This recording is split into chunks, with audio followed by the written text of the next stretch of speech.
Енді біз ремень тоқимыз. Ремень тоқу үшін шыбымызды өстіп айналдырамыз. Мінекей. Деп ілмегімізді ілдік. Жіптің ұшына карабинді іліп аламыз.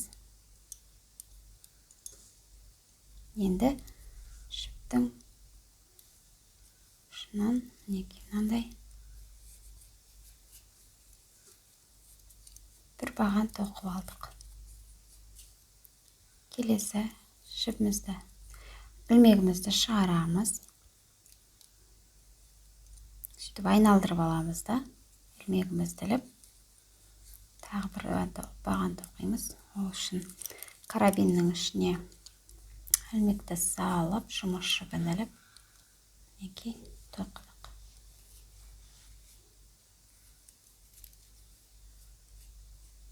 Өткіземіз.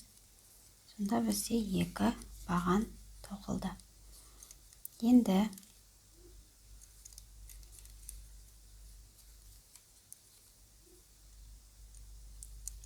жібімізді қараймыз да. Енді айналдырамыз. Осылай тұрғанды бұлай айналдырамыз карабинді. Сонда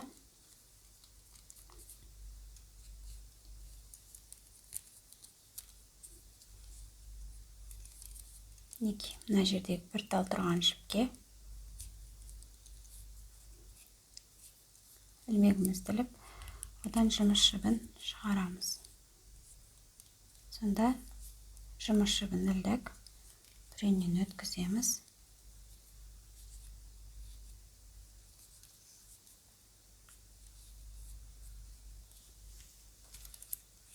Өткізіп алдық. Келесі, мұнда екі жіп тұр. Ілмегімізді екі жіпке саламыз. Ілдік. Жұмыс жібін бетіп, оң жағымен істеп аламыз да. Ілмек келеміз. Сонда осындай шығады.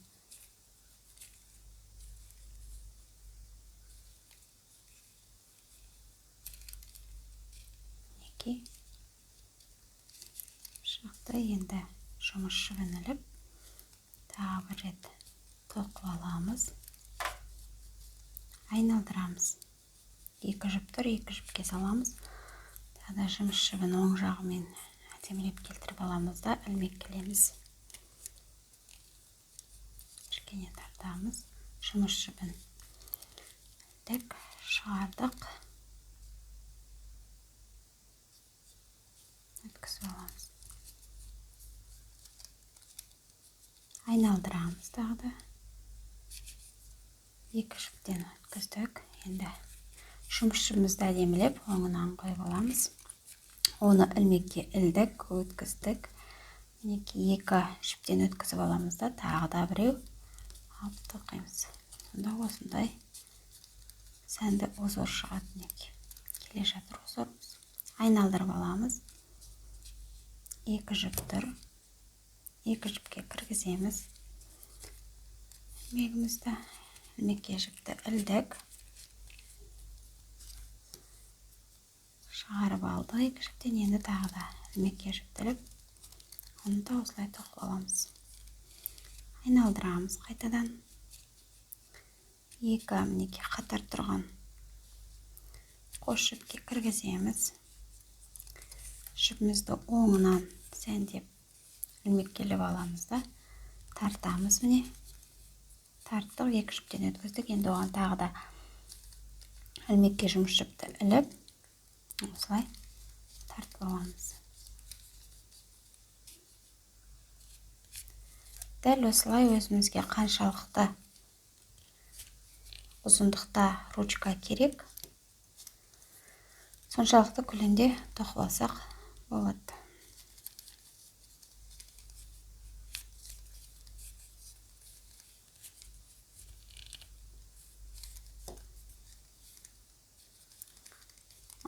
Бұл ремень гусеница деп аталады.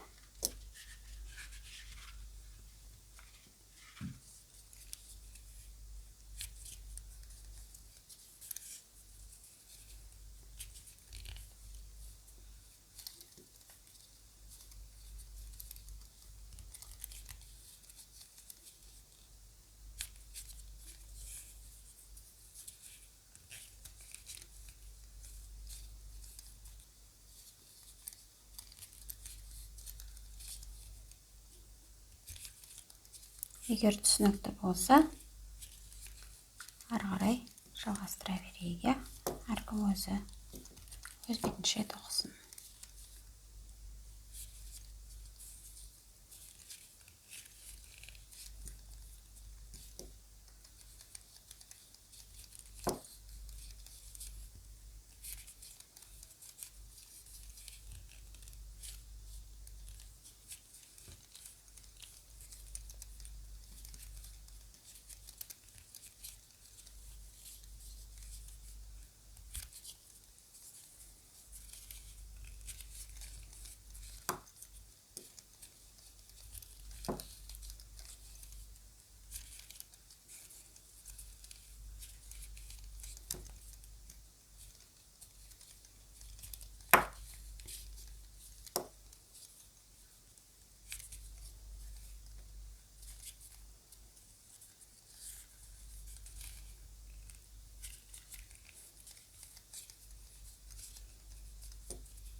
бізге қаншалықты керек, соны өлшеп аламыз.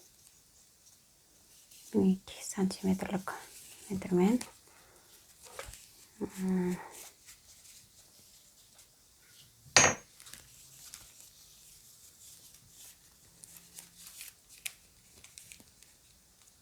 Сексен үш.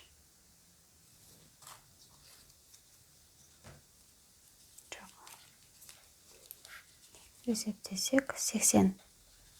Мінекей 80 сантиметр болып тұр. Енді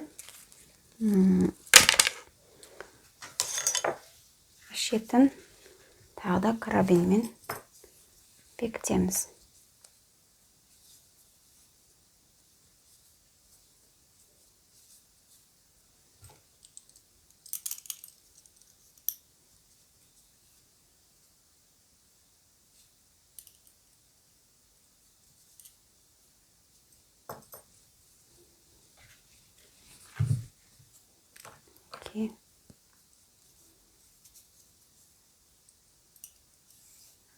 Шамамен мынандай 15 сантиметрдей кесіп аламыз. Содан кейін карабинімізді кигізіп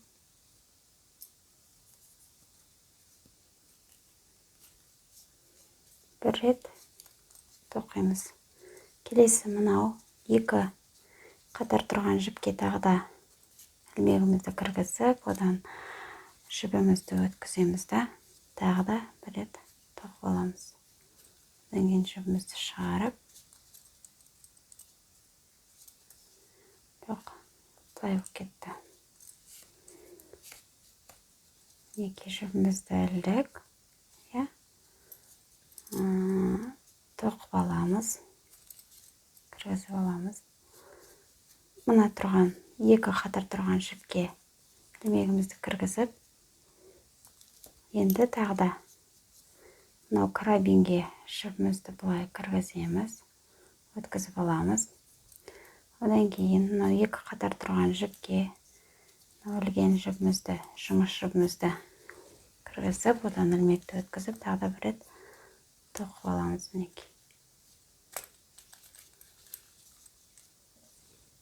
Дәл мына жақ сияқты шығады. Енді жұмыс жібімізді тартып, мына екі жіп тұр ғой, қатар тұрған, тоқылған, соның арасынан өткіземіз. Дәл осындай болып шықты. Енді жібімізді кішкене тартып,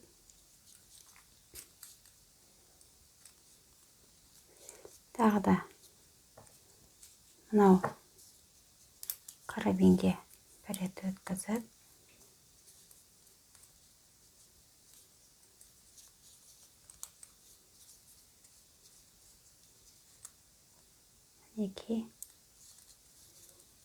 тағы да кіргізіп алдық. Карабиннің астынан бізге бұл кезде мынадай кіші нөмірлі ілмек керек. Ілмегімізді кіргізіп, тағы да өткізіп аламыз жұмыс жібін.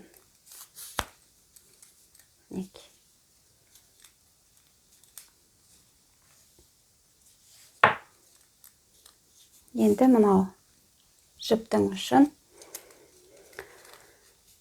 жасырамыз. Кіші нөмірлі ілмегімізді жіптің арасына кіргізіп, жұмыс жібін ілеміз да, соны тартамыз. Дәл осылай мінекей екі жіптің арасынан кіргіздік. Жібімізді ілдік, тартамыз.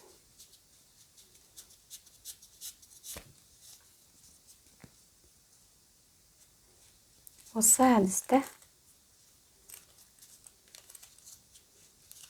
мынау жібіміз біткенше жалғастырсақ болады. Тарттық. Енді келесі жағына ауыстырып алсақ та болады. Оны былай ауыстырамыз. Қатар тұрған жіп жаққа кіргізіп, ілмегімізді, жүмізді былай ауыстырып шығарып аламыз да. Енді екінші шетінен ілмегімізді іліп, жүмізді ілмекке іліп тартамыз.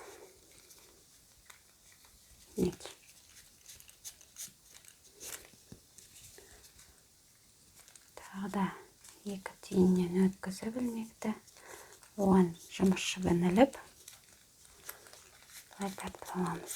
Шығарып алдық.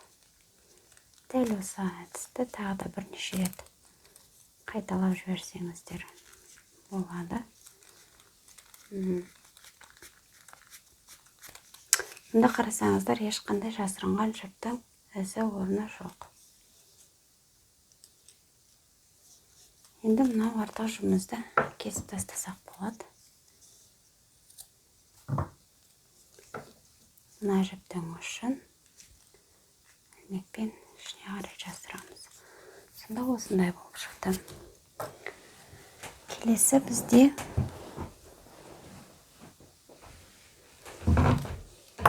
мына жақтағы жіптің ұшын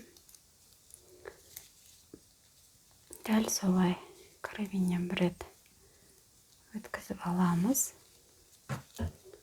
Мұндағы жіптердің арасынан шығарамыз жұмыс жібін.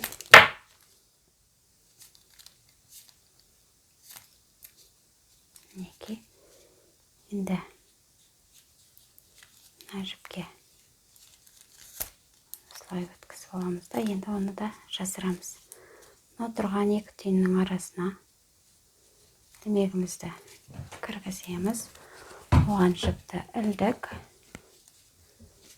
Енді тартамыз жұмыс жібін.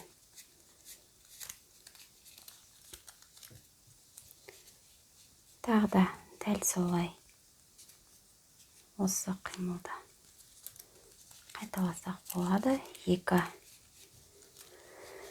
түйіннен кейін ілмекті кіргізіп, оған жіпті іліп тартып аламыз. Енді қарама-қарсы жағына өткізейік. Жүпімізді қатты ұсталып тұру үшін қарама-қарсы жағына өткіздік. Енді тағы да ілмегімізді екі түйіннен өткізіп алдық. Оған жүпімізді жұмыс жібін ілдік. Енді былай тартамыз. Шығарып алдық.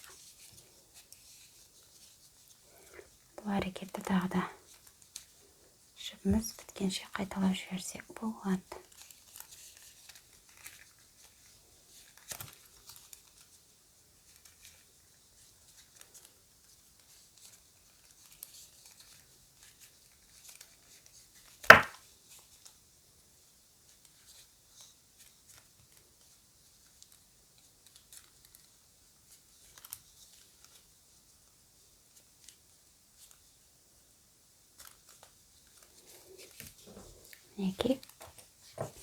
Егер сізде дәл мендегідей орта жолда жібіңіз бітіп қалып жалғастырған болсаңыз, мына жіптерді де жаңағы көрсеткен әдіс бойынша жасырып қойсаңыз болады.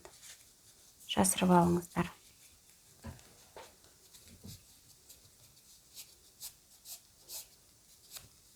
Екі түйіннің арасынан өткіземіз. Ілмекке жіпті іліп тартамыз. Шығарып аламыз.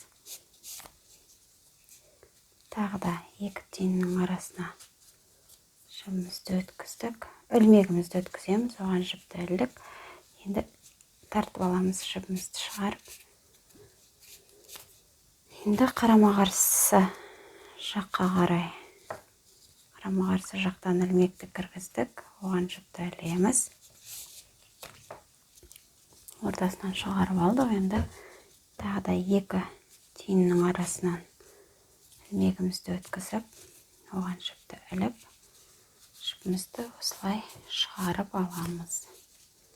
Тағы да осы әрекетті қайталаймыз. Мінекей. жібімізді ілдік, шығарып алдық.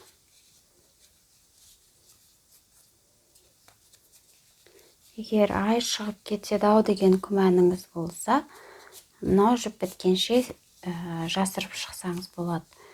Егер шықпайды деген ойда болсаңыз, онда орта жолдан кесіп тастасаңыздар да болады, қиып тастасаңыздар. Енді мен де бұл жіпті осылай қиып тастаймын да, ұшын мына жіптің астына жасырамын.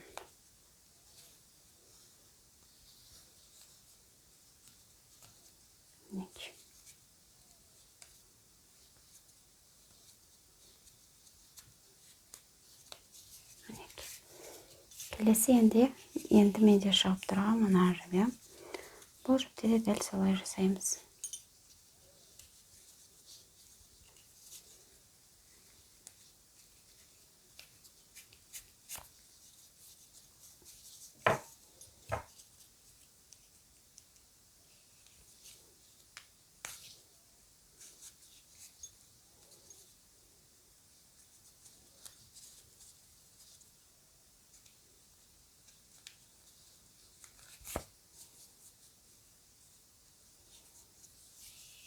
Мына жаққа жасырған ыңғайлы сияқты өзінің зорымен.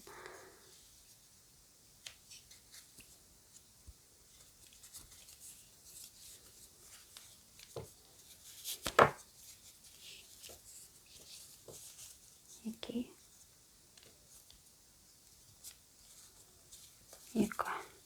тиынның арасынан ілмегімізді кіргізіп,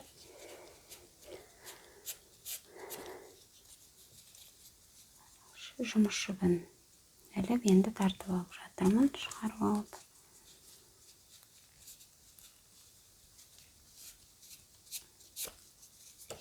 Және келесі екінші жағына жасаймыз.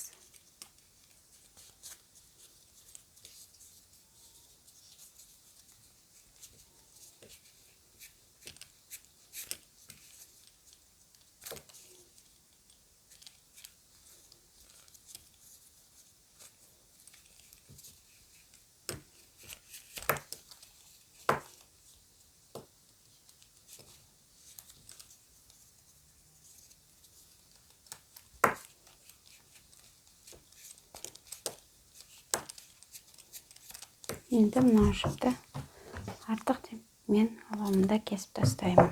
Маған керек жоқ. Мына жіптердің арасына ілмегімізді салып, ұшын жасырамыз.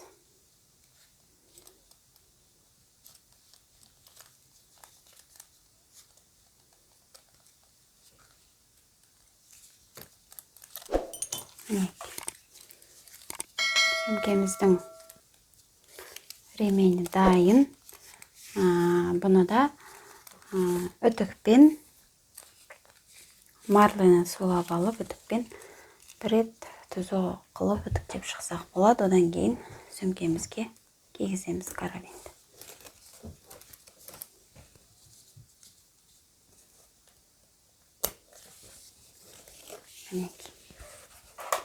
Сөмкеміз бізде дайын болды.